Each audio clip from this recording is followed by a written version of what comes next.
And on the stage, President Mohamed Nasheed of the Maldives, well, two presidents on the stage who were really, had their presidencies taken from them.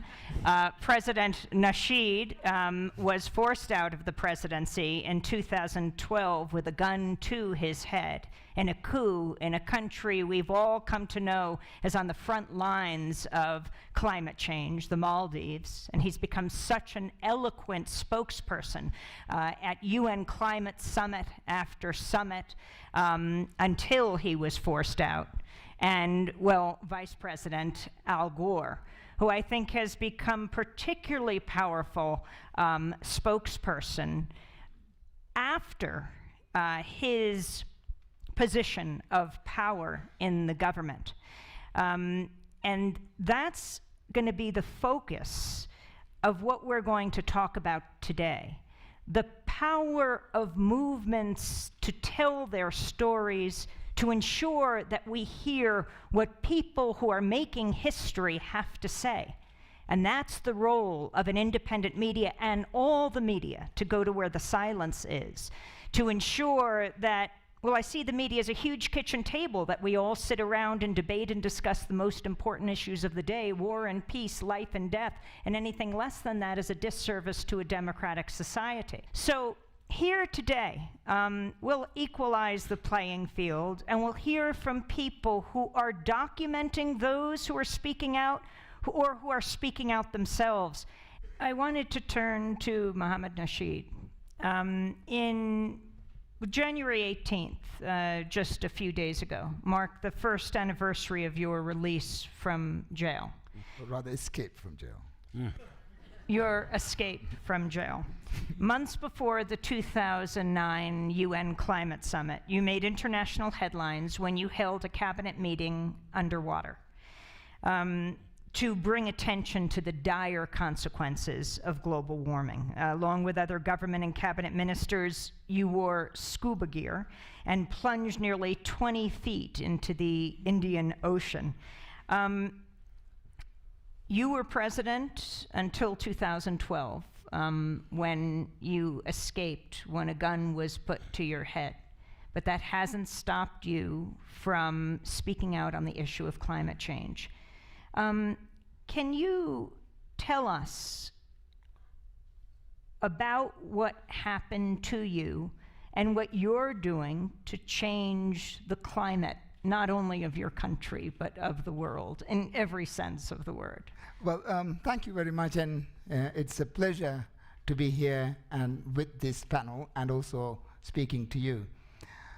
The Maldives is just a meter above the sea level, and any change in ocean level, sea levels, will have a very big impact on the Maldives.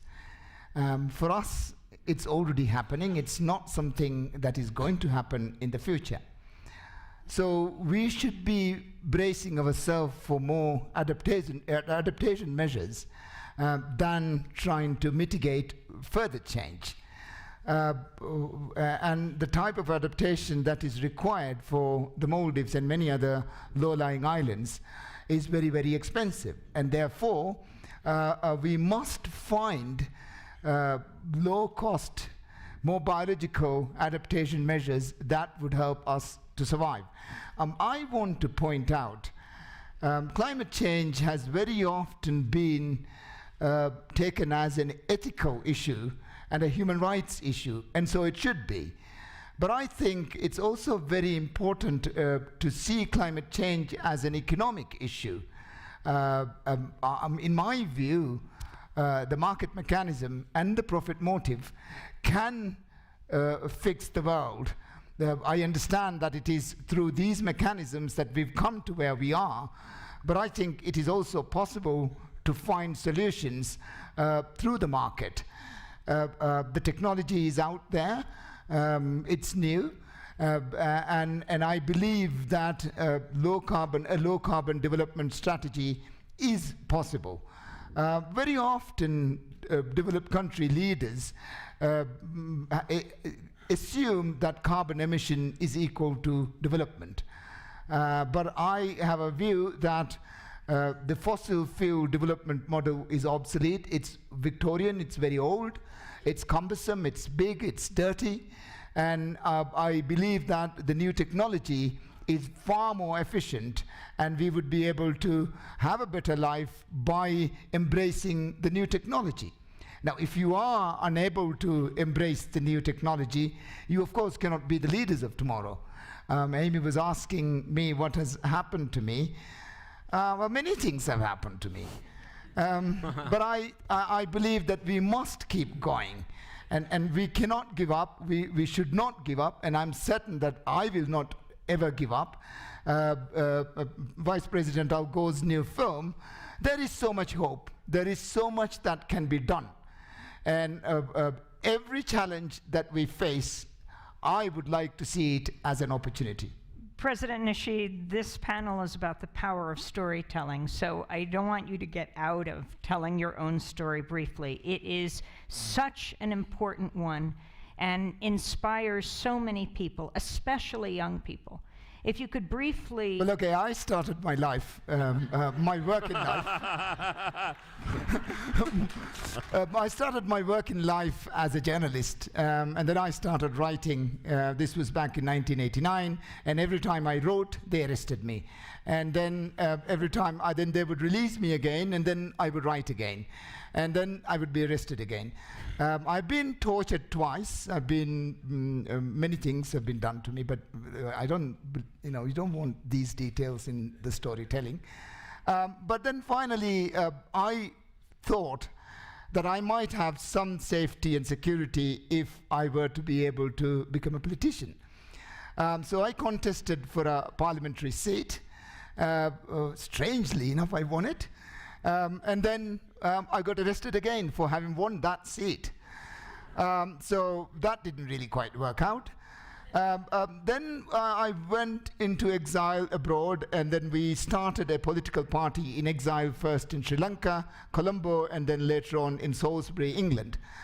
We were able to galvanize our people to political activism. We were able to amend our constitution. And I returned back home, and I was fortunate to have won that election, and I became the president. We did not want to arrest the former government, but that's what usually happens in the Maldives. By every change of government, you would usually arrest the last government and torture them. But we thought that if we can move away from that circle of things, it might help our people, and we might be able to move forward rather than going for a witch hunt. But unfortunately, the previous government came back, and now the former president's brother is the president. But I would still think that we've not gone back to where we were before. We've been able to come up with some structures of political parties and independent institutions, and some of these institutions are still surviving. And I am hopeful that we can get our country back on track again. Now, how I connect this with climate change is, in my view, the most important adaptation measure is democracy. Vice President Al Gore again was talking in his film that we would have to have this discussion. We will not be able to have this discussion without democracy, and also we would be making the wrong investments without proper governance. We would be building the wrong revetment at the wrong place, at the wrong, with the wrong price, and the wrong people would be doing it. So it's, for me, the most important adaptation issue is good governance. And that's where my story lies right now.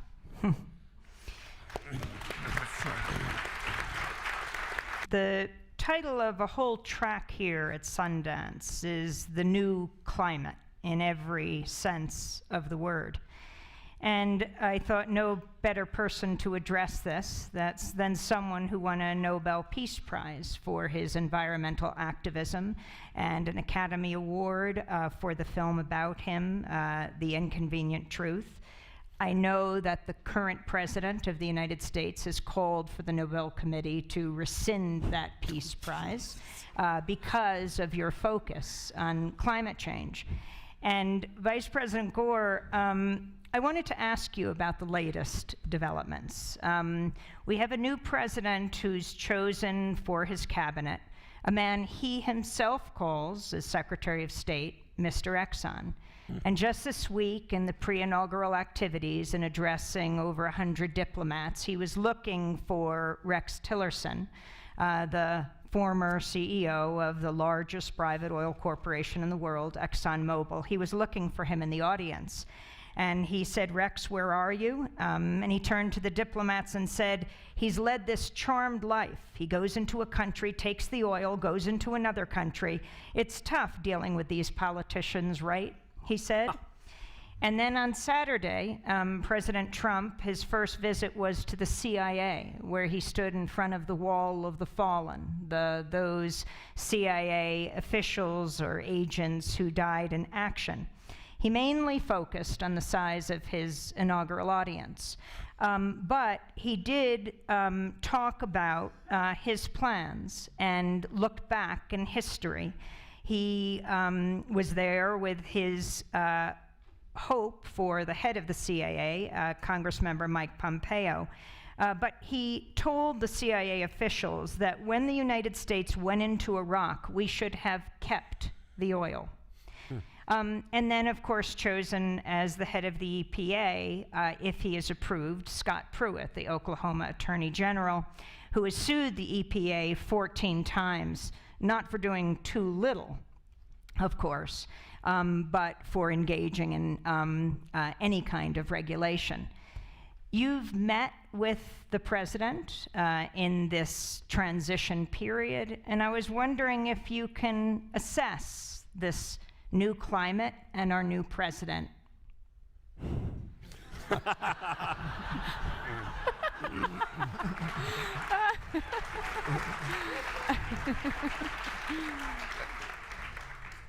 That was a long story you told there. I do want to begin by complimenting you, Amy, for the power of the stories that you tell and that you make possible for other people to tell, and you do a wonderful job. And I made a mental note in your first comment, since there are so many filmmakers in this audience, I wanted to note that the Oscar for An Inconvenient Truth actually went to Davis Guggenheim. I have visiting rights. To the Oscar, but he was the director, and we had a wonderful team, courtesy of Jeff Skoll, who has created an amazing business model. And I wanted to note also that it's interesting to me that President Nasheed and I are here partly because our stories have been told by two extraordinary directors, Monty Cohen and John Schenck, who are here in the audience. And you were going through that list of recent news stories and developments, and I was getting a little PTSD from the early days of the Bush-Cheney administration, and I remember feeling that when a new outrage came up, I got to the point where I had to download some existing outrage in order to make room for. We don't yet know how this story of the new administration will unfold. And there have been, for those of us working on the climate issue, and by the way, I also wanted to say a word about Bob Redford. I said this at lunch, and it's true. While I was still learning about climate, Bob Redford was already acting on the climate issue to try to help solve it, and what has been created here at Sundance is extraordinary, and I want to circle back to that. We don't yet know how this will unfold, but those of us who've been working on climate for a long time have encountered a long string of obstacles, and now we do have another one. But President Nasheed said earlier that it's an economic story now. And I think the power of that economic story may well overcome the old narrative of climate denial versus the truth. They have already adjusted to have a uniform new script that tries to avoid the label of climate denial, and they've reached a way station that my friend Dave Roberts, who writes for Vox, calls lukewarmism. And yet that is a way station from which further change may be possible.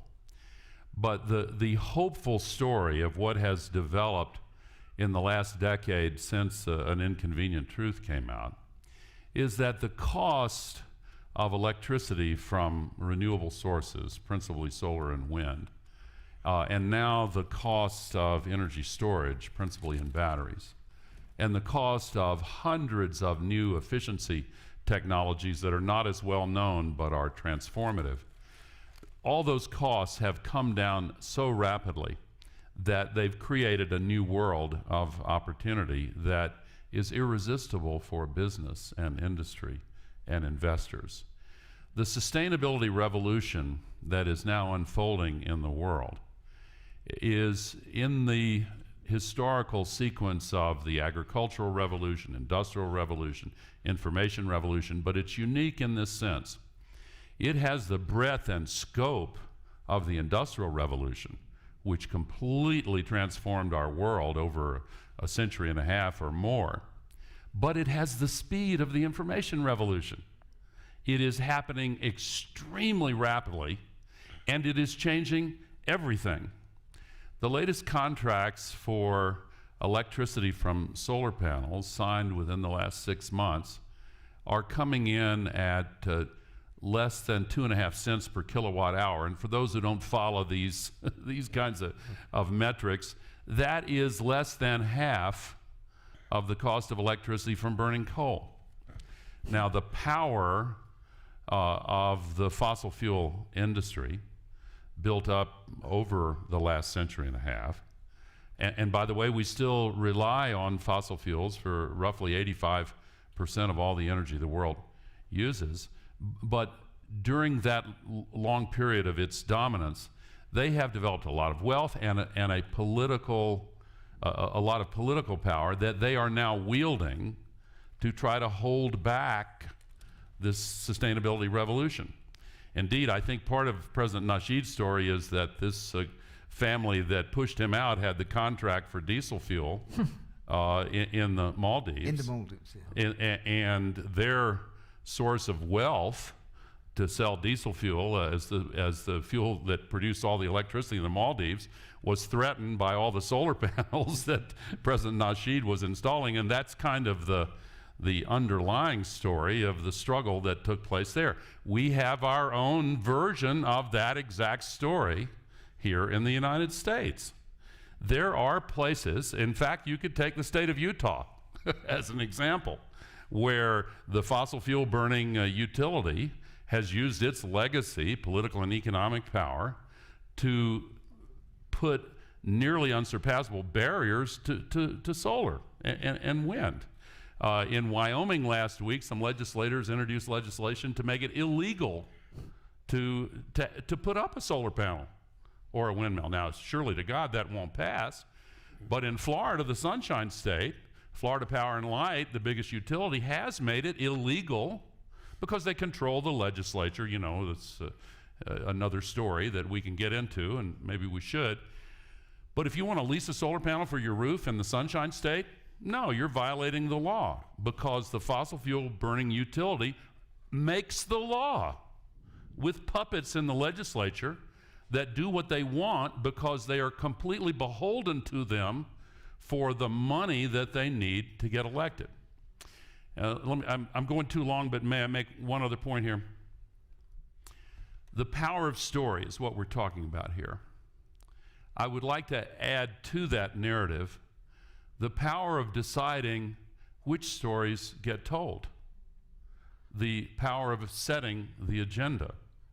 The genius of Sundance is that it is a meritocracy, and independent filmmakers who don't necessarily have access to the resources of the big studios with the new ever cheaper technology of these great new inexpensive cameras and editing tools are able to make amazing stories and then show them to audiences here, and the merit is judged by the collective wisdom of all the people who see these movies.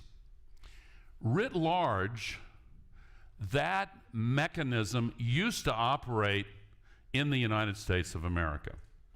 You talked about the kitchen table, a metaphor for where families get together and make decisions however they do. The public forum is the kitchen table for nations. The Greeks innovated the agora, the Roman Forum, and the short-lived Roman Republic. And when the printing press completely transformed the way people communicated in the world, it triggered the Enlightenment and elevated the significance of reason. And here in the United States, we became the avatar for the possibility that nations could be based on principles, and stories could be shared in a meritocracy. That information ecosystem was displaced by television in its broadcast iteration, and then cable and satellite.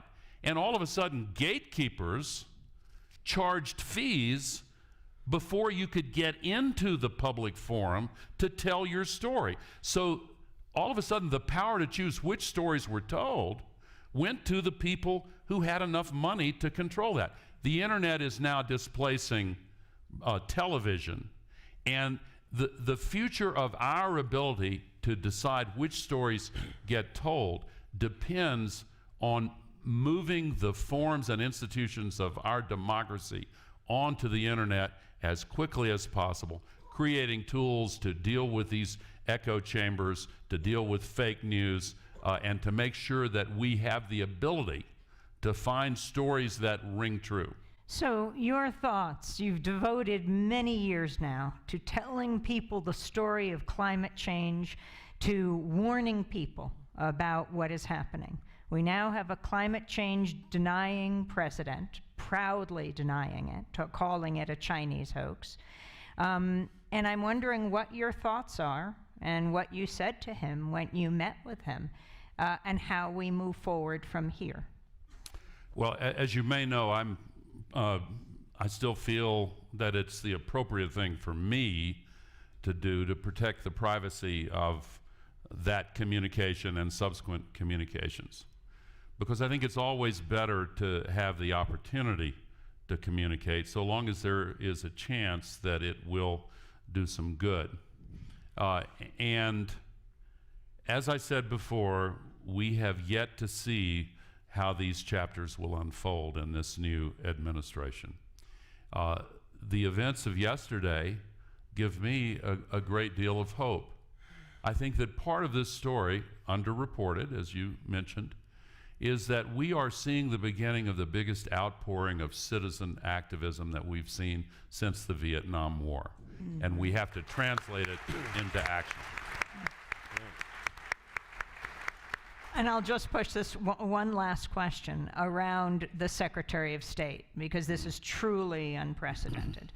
Well, Jeff Skoll, you have been involved with documenting Vice President Gore's activism and have had a profound effect on the way people see how one person can make an enormous difference. Can you talk about why you chose film as your medium, if you had a transition point in your life where you decided this is a way to change the world? Well, first off, Amy, thank you very much for convening this panel, and it's an honor to be here with so many of the people who have actually led me down the path to be, part of the storytelling generation.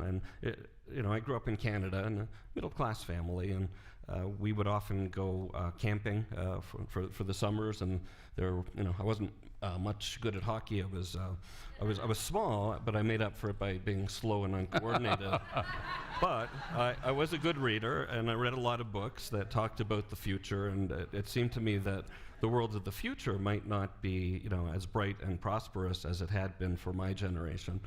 And in Canada, of course, a staple show that every Canadian knows as David Suzuki's The Nature of Things. So I grew up sort of camping, reading books, watching David, and learning a lot about the world. And I thought, boy, wouldn't it be great to be a writer to tell stories that could get people interested in the biggest issues in the world and help them get actively involved and engaged. Didn't think that would be the best way to make a living. I had, just after college, I'd actually never been on a plane, but I got a one-way ticket to London, and I started backpacking all through the world. And it took me pretty much everywhere, all through Europe and Africa and the Middle East, and back through the US and the South Pacific and South America and so on. And I realized that there were a lot of things that I saw along the way that just didn't make a lot of sense. I think about just the entrenched poverty and health issues that were in places like Mexico City or different parts of Africa, and how those things could immediately jump on an airplane and affect all the world. And I figured, well, pandemics are an important thing, and we need to get ahead of this. I think about at that point, the U.S. and Russia had nuclear weapons aimed at each other, and they had a lot more back then, but they're still too many, and they're on hair trigger release. And I think about Pakistan, where that was like a country, even in the 80s, that was very divided and contentious, fundamentalist religion, air so thick you couldn't see your hand, and with nuclear weapons. And I thought, well, this can't stay, this can't be a good thing for the future. So I decided to be a writer, and to do that, I went to business school. and coming out of business school, joined with a friend of mine named Caro Midyar to start eBay. And lo and behold, about 2 years later, eBay did pretty well. And the fundamental premise of eBay was that strangers could trust each other to do the right thing. So, at one point in the transaction, you're paying money to somebody you don't know for something that they've represented online as it should be, and then you send that money and you hope the thing comes. And in the early days, you can't trust strangers. It's not going to work. And so we just kept going, and the company was profitable, so we didn't really need to take outside money. And anyway, the principle that if you give good people the opportunity to do good things, they will. So I then revisited, with this blessing of the resources that came with eBay. What could I do, beyond writing? What could I do? And I thought, well, a way to reach mass audiences was through the power of media, so film and TV, and eventually, other forms. And if you think about it, the movies are so effective because we're in a darkened theater. We're not multitasking.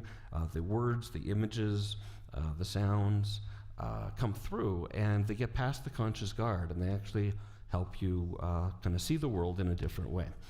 And just before I started Participant, I'd spent a lot of time with academic studies showing at that point, circa 2003, the best way to affect change in a mass way was through movies. So with that as an idea, I marched down to Hollywood and figured how hard could that be, and met a lot of people who had great ideas of what a social impact movie might be. One studio head suggested Legally Blonde 2 might have been the right way for us to go, but we from the start had a little template of the most pressing issues in the world: environment, health, human rights, peace and security, social and economic equity. And we sat down to make compelling entertainment that would get people engrossed in the stories that affect us all. So I'm going to talk a little bit about how we came to do An Inconvenient Truth, a little bit about An Inconvenient Sequel, and then sort of tie it back to the next stage of the power of story. In 2005, I had gone to a conference of Nobel laureates talking about science, and one of the 4 tracks was environment, and there were different parts of the subject, but climate change was part of the discourse. But I left Jordan, the conference in Jordan, thinking, well, climate change is going to be bad, but we don't have to worry about it for 30 or 40 years. And literally flew into LA, and Al was doing his slideshow presentation at CAA headquarters, not CIA headquarters, but CAA in LA. And it was the first time I'd seen his presentation, and it blew me away because it became clear how urgent the climate crisis really was. And I saw it and I felt, gosh, Al can do these presentations one at a time to 100 people at a time, but maybe there's a better way to get this out. And right afterwards, Al and I and Davis Guggenheim, along with Lawrence Bender and Laurie David, went to a little room at CAA and decided we wanted to make a movie based around Al's slideshow. Al said that's the dumbest idea in the world, but Davis Guggenheim, who was running documentaries for Participant at the time, thought it was a great opportunity to tell a story and get out of being a vice president at Participant. And so he went off and directed An Inconvenient Truth. And so by January 2006, we came to Sundance with 2 documentaries, the first of which we thought was going to be a global phenomenon, the other we thought would go straight to PBS. And the one that we thought was going to be a global phenomenon was The World According to Sesame Street. And the one that went went straight to PBS, and the one that became a global phenomenon was An Inconvenient Truth. And so over the years, so having watched Al, worked with Al, and seen him in the he's been at this every day, and he was at this long before we connected and told the story. But the effects, so this got climate change onto the radar, and before the movie came out, the American public felt climate change was an important issue to the tune of about 33%. After the movie came out, it was to the tune of about 87%. And then we watched with horror as the sort of front organizations for disinformation came in and sort of twisted the truth, and the recession hit, and then all of a sudden people weren't as concerned anymore. Along the way, Al and I had been talking for some years about doing a potential sequel. In April of 2015, we realized we were coming up on the eve of the 10th anniversary, and we felt that that was a good time to refresh folks on what we had talked about 10 years ago, what Al had talked about, and the scientists had talked about, and what had really happened. Were we right? So were we wrong? If so, how? But also what else was new. And a big part of the story that had really emerged over the last 10 years, besides unfortunately being right on a lot of the climate issues, was just the emergence of renewable energy. And Al talked about the cost and adoption curves of solar, wind, or solar and battery, or wind and battery, as just being this unstoppable force. And at the same time, there's something universal about, everybody wants clean air and clean water. They want their children to be healthy. They don't want their energy supply to be cut off by somebody who has control over them. And they want security, that energy supplies are not in the hands of people who mean us harm. So, and better still, taking all the health effects and the safety and security effects out of the equation to get to a point where it's actually cost neutral or cost beneficial to take on clean energy. Well, we've now reached that point where for much of the world, clean energy is the least expensive power source, period. And it will be for almost all of the world within 5 years. Left to its own, we'll have a global clean energy architecture by around the year 2040, which is a little too late, so we need to speed that up. But the big difference between the first film and this one is that the first film sparked a conversation. Now we have the solutions, and with Al as our fearless leader and all of you contributing all that you do, we have a great opportunity to win this war. And new administration or not, the arguments for clean energy are just so powerful and have such momentum that we will win this battle. Well said.